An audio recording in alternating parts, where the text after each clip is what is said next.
Hello বন্ধুরা, তো আমরা দেখো এখন রেডি হয়ে গেছি। আমরা বলতে আমি আর মিঠি। তো মিঠির পাপা তো এখন যাবে না, তো আমরা কোথায় যাচ্ছি বলো তো?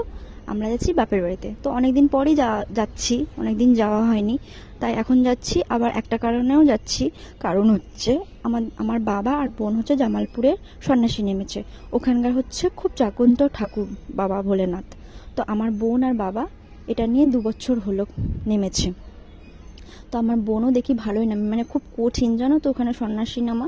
তো ওইদিকে দেখো আমার বরমহাশয় বলছে আমার গাড়িতে করে নিয়ে যাওয়া এখন সময় নেই, তাই তোমরা টোটোয় করে চলে যাও। তো আমরা দেখো দাঁড়িয়েছিলাম কিছুক্ষণ, তবে টোটো চলে এসছে, এখন আমরা টোটোয় উঠে গেছি। এরপরে আমরা বাড়িতে কিছুক্ষণ পরে নেমে পড়বো। আর কি বলছিলাম, কি বলতো, ওই জামালপুরের সন্ন্যাসীর নামা সত্যি খুব কঠিন। মানে মানে যারা নামে তারাই বোঝে কেমন। তো এখন দেখো আমরা বাড়িতেও চলে এসেছি। মাঝখানে তার কোনো রকম ভিডিও দিতে পারলাম না, তোমাদের সাথে শেয়ার করতে পারলাম না মাঝখানে। আর জানো তো আরও ভিডিও অনেক করেছিলাম, জানি না কি করে ডিলেট হয়ে গেছে।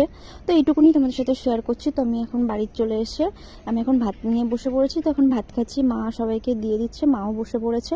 আর এই রান্নাগুলো আমার দিদা মা মিলেই করেছে, দিদাই করেছে। আমার দিদাও সুন্দর রান্না করতে পারে, ভালো লাগে দিদার হাতের রান্না। তো এদিকে করেছিল পটলের লতি ভাজা, আর হচ্ছে চাল কুমড়োর ঝাল, পাটের শাক, আর এদিকে ডাঁটা সর্ষে, আর এদিকে করেছিল পনিরের তরকারি। এদিকে দিদাও খেতে বসেছে। দিদা বলছে কি করছিস? আমি বলছি একটু ভিডিও করছি। দিদা বুঝতে পারিনি যে আমি ভিডিও করছি।